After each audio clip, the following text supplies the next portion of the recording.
입니다. 오늘 주신 말씀 우리 누가복음 22장 44절로 46절입니다.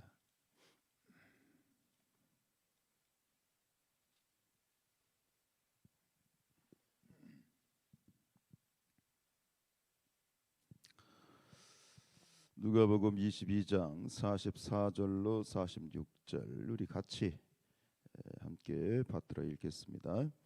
예수께서 힘쓰고 애써 더욱 간절히 기도하시니 땀이 땅에 떨어지는 핏방울같이 되더라.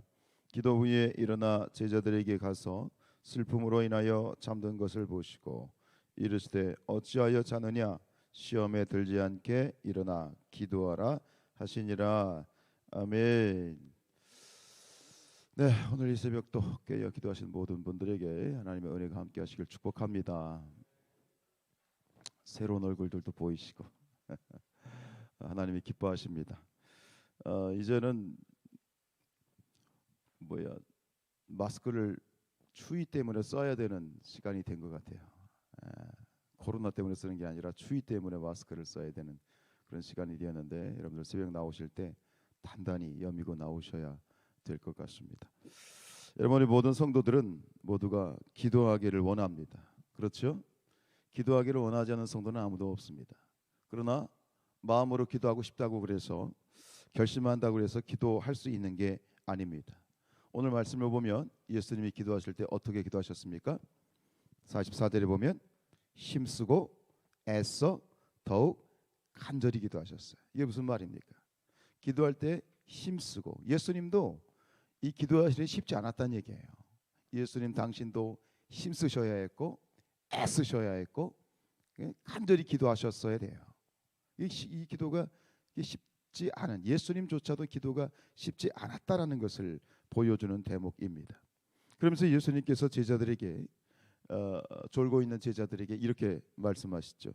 46절에 시험에 들지 않게 기도하라. 시험에 들지 않게 기도하라라고 말씀하십니다. 여러분, 기도하는 사람은 시험을 이겨야만 됩니다. 시험을 이겨야 기도할 수 있다는 말이에요. 왜 그렇습니까? 기도에는 장애물이 있기 때문입니다.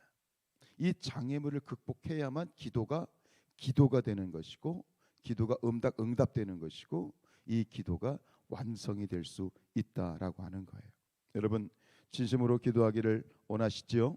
그렇다면 영적 장애물을 반드시 돌파하셔야만 됩니다. 이 영적 장애물, 즉 시험을 이겨야 된다는 것입니다. 이 영적 장애물은 무엇이 있을까요? 우리가 짧게 세 가지로 생각해 보죠. 첫 번째는 육신의 장애물이 있습니다. 그 장애물이 딴 데 있는 게 아니라 나에게 있다는 거예요. 내 안에 있다라고 하는 것이죠. 이 누가복음 말씀과 병행이 되는 이 마태복음 26장에 보면 이렇게 나와 있어요. 너희가 나와 함께 한 시간도 이렇게 깨일 수 없으냐? 41절에 보면 시험에 들지 않게 깨어 기도하라. 마음에는 원이로되 뭐가 약하다? 육신이 약하다. 육신이 약하다라는 얘기는 육신이 약하다는 걸 합리화하라는 얘기가 아니에요. 육신의 약함을 이겨야 된다는 거예요. 육신의 장애물을 이겨야 기도할 수 있다라고 하는 거예요. 여러분, 이 육신은요, 인간의 육신은 절대로 기도하기를 원하지 않습니다. 인간의 육신은 기도하는 걸 그냥 내버려 두지 않습니다. 인간의 육신은 기도를 방해합니다. 즉 인간의 육신은 기도의 장애물이다라는 말입니다. 그래서 끊임없이 이 육신은 이 육체가 말이죠, 우리에게 기도하지 못하도록 핑계거리를 주는 거예요. 육신이 우리에게 핑계거리를 주는 거예요. 뭐 이런 거죠. 속에서 이런 얘기를 합니다. 야, 넌 새벽에 일어나면 죽어. 넌 꼭 새벽에 자야 돼. 뭐 이런 이 육체의 핑계거리가 끊임없이 우리의 기도를 방해한다 이 말입니다. 여러분, 육신은 기도의 장애물입니다. 육신의 장애물을 돌파하시길 축복합니다. 그래서 고린도전서 9장 27절 말씀 있는 것처럼 내 몸을 쳐서 복종케 한다 그랬어요. 내 육신, 내 몸은 쳐서 복종케 해야 되는 것이지 그 몸에 육체가 나에게 말하는 것을 합리화해서는 안 된다. 그럼 결단코 기도를 할 수 없다라고 하는 겁니다. 특별히 새벽을 깨워 기도한다는 것 정말 어려운 일입니다. 우리가 결단하여서 40일에 이제 항해를 시작했습니다만 정말 여러분들 축복하고 또 격려하고 위로합니다. 이 40일이 아니라 우리 일평생 하나님 앞에서 기도해야 되는데 이 일평생 하나님 앞에 깨어 기도하기 위해서는 뭐 해야 되느냐? 첫 번째로 내 안에 있는 이 육체의 장애물을 극복하시고 정복하시길 축복합니다. 저도 새벽에 저도 마찬가지예요. 저도 여러분 같이 이렇게 그 자리에 앉아 있으면 나올 때 그런 생각을 가지고 나올 때 있어. 몸이 피곤할 때 있잖아요. 그럼 어떤 생각을 가지고 나오냐면 아유 빨리 말씀 끝나면 들어가 자야 되겠다. 뭐 이럴 때가 있어요. 그럼 처음에 나올 때부터 내가 오늘 말씀 끝나면 바로 가서 자야지 이런 생각을 가지고 나오면 그냥 육체에 사로잡혀서 한 30분 지나는 거야. 그럼 말씀도 잘 안 들어오고 그냥 그 저 따뜻한 침대만 생각이 나. 그러면은 그냥 그러고 마는 거예요. 근데 여러분 그런 거죠. 내가 처음부터 나올 때 내가 이제 깨었으니 내가 깨어 기도하리라. 그럼 달라져요. 찬송도 힘차게 부르고 말이죠. 말씀도 힘차게 하고 기도도 세게 하고 말이죠. 여러분들 육체를 돌파하시길 축복합니다. 그래요. 그냥 새벽에 나오셨으면 이제 깨었다. 내가 깨었으니 찬송도 목청껏 부르고 기도도 힘있게 통성으로 부르짖어 하시기 바랍니다. 그거밖에 없어요. 육체를 쳐서 복종시키는 건 그거밖에 없어요. 자, 첫 번째 장애물이 육체 장애물인데 두 번째 장애물이 뭐냐? 사탄이 두 번째 장애물입니다. 이 사탄의 장애물을 돌파하시기를 축복합니다.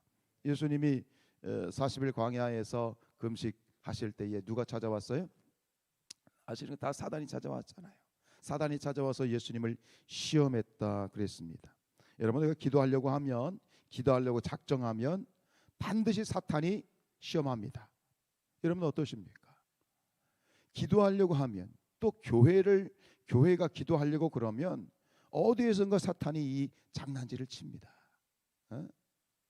반드시 그렇습니다. 왜? 이 사탄이 싫어하는 일을 하면 사탄이 냅두겠어요? 근데 그런 사람이 있어요. 기도하지 않는 사람은 뭐예요? 사탄도 건드리지 않아요. 제가 늘 하는 얘기, 자주 하는 얘기가 있죠. 사탄도 건드리지 않는 신앙인처럼 안타까운 신앙이 없어요.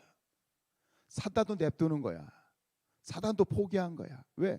쟤는 건드리지 않아도 지가 알아서 안 해. 기도도 안 해. 그럼 사탄도 안 건드려. 정말 안타까운 신앙인은 뭐냐면 사탄도 안 건드리는 신앙이에요. 사탄에게 있어서 적색경보 블랙리스트 1위에 올라가는 그게 정상인 거지. 여러분들 이름이 사탄의 블랙리스트에 올라가시길 축복합니다. 사탄도 안 건드리는 신앙 참 안타까운 신앙이죠. 그게 어떤 신앙이냐? 기도하지 않는 사람이에요. 사탄도 안 건드려. 근데 반대로 기도하려고 해봐. 기도하지 않던 사람이 기도하려고 해봐. 이게 사탄이 발에 불이 떨어진 거야. 이게. 가만히 냅두질 않는 거야. 어떻게든 기도하지 마. 그냥 기도하던 사람들은 이게 어쩔 수 없잖아. 사탄도 무서워서 피하는 거고 사탄도. 근데 기도하지 않던 사람이 기도를 시작하면 어김없이 시험에 들어요. 어김없이 방해가 찾아와요. 그럼 거기서 어떻게 되겠어? 넘어지느냐, 내가 극복하느냐, 둘 중에 하나인 거예요. 여러분들 이기시길 바랍니다. 사단의 시험을 이기시기 바랍니다. 그래요. 어떻게 이겨요? 그건 당연한 거야. 기도로 기도해야 된다. 기도할 수 없을 때 기도해야 된다. 그냥 기도로 기도를 이기는 거야. 역시 사탄은 기도로 이기는 거야. 응? 우리가 거기서 더 나가면 야고보서 있는 말씀처럼 하나님께 복종하라. 마귀를 대적하라. 그리하면 너희를 피하리라. 우리가 선제 공격하는 건 뭐예요? 마귀를 대적하는 거예요. 우리에게는 그 크신 이름 나사렛 예수 그리스도의 이름으로 더러 낙한 것들은 떠나갈지어다. 믿음으로 선포하는 거예요. 그밖에 없어요. 기도로 사탄을 이기고 기도로 기도하는 것이다. 이것이 사탄의 이하의 장애물을 이기는 방법이겠지요. 마지막 세 번째 장애물이 뭐냐면 참 이게 또 힘든 거예요. 뭐냐면 주변 환경의 장애물을 이겨야 됩니다. 주변 환경의 장애물. 사도행전 6장 4절 말씀에 보면 이런 말씀이 있어요. 우리는 오로지 기도하는 일과 말씀 사역에 힘쓰리라. 이 배경 아시죠? 예루살렘 초대교회가 이제 막 부흥하게 될 때 여러 가지 그런 일들이, 교회가 부흥하다 보면 또 일도 많아지잖아요. 행수도 많아지고 프로그램도 많아지고, 당시 이때는 뭐 구제도 많아지고, 그게 프로그램이 많아지니까 이 사도들, 이 목회자들이 바빠지기 시작한 거야. 그게 바빠지는데 이게 좋게 바빠져야 되는데 거기서 일이 생겨버리는 거야. 싸움이 생기고 다툼이 생기고. 그러니까 그때 이 베드로와 사도 베드로와 이 사도들이 결단하지 않습니까? 바로 그 결단이 하는 내용이에요. 우리가 무엇과 무엇에 전념하리라? 말씀과 기도에 힘쓰리라. 그래서 힘쓰리라. 기도하는 일과 오로지, 이 단어 하나가 너무 중요한 거예요. 오로지 우리는 기도하는 일과 말씀 사역에 힘쓰리라. 오로지 힘쓰리라, 이 말은 뭐예요? 그냥 내가 노력해 볼게라는 문제가 아니에요. 힘쓰리라는 것은 기도하는 일에만 전념하겠다는 거야. 즉 우리가 하나님 앞에서 기도하려면 집중해야 돼요. 전념해야 돼요. 그러려면 주변의 환경들을 다 잘라버려야 돼요. 주변의 환경 정리를 해야 돼요. 사역들을 정리한 거예요.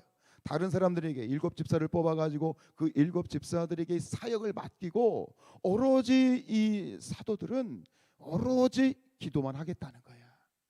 말씀 준비하겠다는 거야. 사실 이것이 우리 목사들이 해야 될 일이고, 또 우리 성도들도 함께 그런 부분에 있어서 주변의 환경을 정리해야만 기도할 수 있다라는 거예요. 주변 환경을 이렇게 조금 만질 필요가 있다는 거예요. 그리고 그런 분들이 있어요. 목사님 바빠서 기도할 수 없습니다. 바빠서. 그럼 어떻게 해야 돼요? 바빠서 기도할 수 없으면 바쁜 일을 줄여야 되는 거예요. 여러분 기도가 중요하다고 생각하십니까? 하나님이 기도를 원하신다고 생각하십니까? 그럼 바쁜 일을 정리해야 되죠. 내가 하고 싶은 것, 내가 해야 할 일 다 하고 어떻게 기도할 수 있어요? 기도하던 사람들은, 평소에 기도한 사람들은 기도가 나의 기도 시간을 할애해 놓고 기도하기 때문에 이게 다 주변 정리가 된 상태지만, 기도하지 않던 사람이 기도를 시작하려면 어떻게 해야 돼요? 이게 삶의 스케줄이 빡빡해. 백수가 더 바쁘단 말이 있잖아요. 그러니까 결국은 주변 정리를 하지 않으면 내가 하고 싶은 일, 내가 하던 일을 다 하고 어떻게 기도해? 시간 정리를 해야 돼요. 스케줄 정리를 해야 돼요. 그래야 기도할 수 있는 것이지요. 새벽에 목사님 피곤해서 저 못 일어납니다. 그럼 어떻게 해야 돼요? 일찍 자야죠.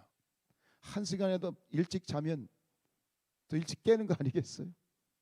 깨어 기도하기 위해서는 일찍 자야 되고 더 많이 잘 수밖에 없는 거예요. 즉 시간 정리를 해야 되고, 이런 사람 정리를 해야 되고, 모든 약속을 정리해야 되고, 내 삶의 스케줄을 정리해야만 기도할 수 있는 것이겠지요.